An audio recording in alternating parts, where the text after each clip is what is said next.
This is the most epic timeline I've ever made, because that's what makes a good film. When your timeline has tons and tons of layers and so many cuts, it just means your film is really good. No, that's not true. Do not take that advice, but it looks cool.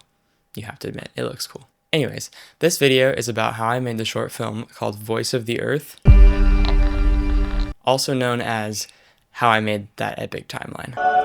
The idea for the film emerged when my sister got a sword for Christmas. So I thought of something that I could film in my backyard with the sword. Luckily, I have a pretty awesome backyard. It has lots of trees and bushes in the back, so it can make it look like we were filming in a forest. So I wrote a script, and then we got out to film. Most of it was shot handheld using the Sony ZV-E10, and that doesn't have any in-body image stabilization. It might have some digital stabilization, but it doesn't work very well. So I just had to keep the camera really steady. All right, we are out for our second day of shooting.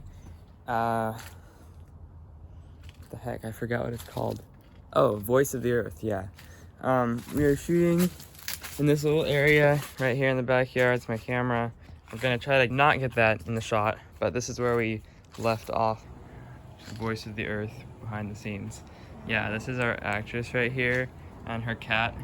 After I thought I finished all my shots, I pulled it all into DaVinci, and I got everything I needed except for one shot. Okay, so here's the part of the video where if you keep watching, it might spoil the film. I'll put a link in the description for the film and up here on the screen so that you can watch it now and then finish watching this video later without spoiling the film. Or you could just keep watching. Just make sure to watch the film when you're done with this video. So the last shot of the hallucination sequence was done by stacking different elements to create the final shot. Me and my dad, Joe Roney, filmed a static shot of the tooth sitting there on the floor. Then we removed the tooth and took a shot stabbing the sword into a piece of styrofoam that we buried under the ground. And then for the blobby ink thing, spirit thing, whatever it is, we actually filmed a drop of ink dispersing into a container of water. And then we also recorded the drop coming out of the tip of the dropper so I could composite it into the shot where she's drinking the poison. After that, we were done with the filming and it was just time for more editing. I did the glowing effect on the ground with a combination of glow, edge detect, and other built-in effects on the edit page in DaVinci Resolve.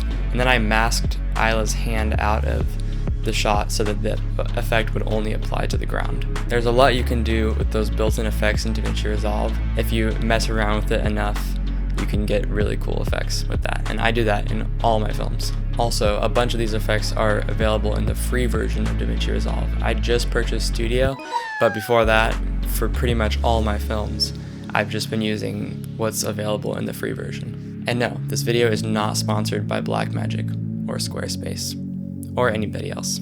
Since this was my first 4K film, I experienced the ultimate lag. My main problem was that I couldn't time the sound effects and music to the footage because it wasn't playing in real time. So I created two projects, one for the audio and one for the video. The video project was obviously just the video, and the audio project, I took a render of the visuals and then just matched up all the audio and sound effects music to that render.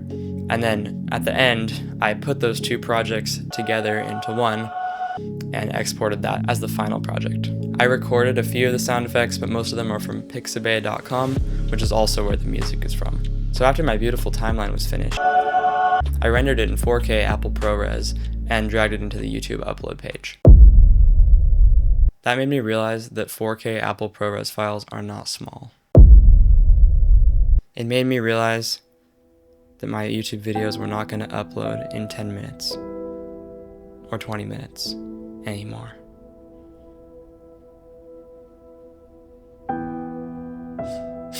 And that, my friends, is the difference between 1080p MP4s and 4K Apple ProRes. For those of you who have no idea what I'm talking about, neither do I. No, just kidding. 1080p and 4K are just numbers to explain how many pixels wide the image is. And then MP4 and Apple ProRes are just like kinds of files that are better and worse. That's pretty much all I know. If you'd like to elaborate on that in the comments, go ahead. So yes, it took a very long time to upload the video. I had to render it all night.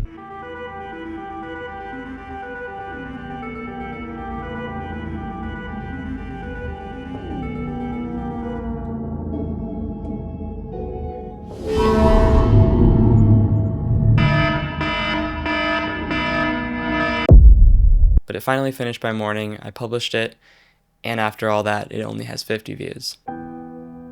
So you should watch it. And subscribe. Please.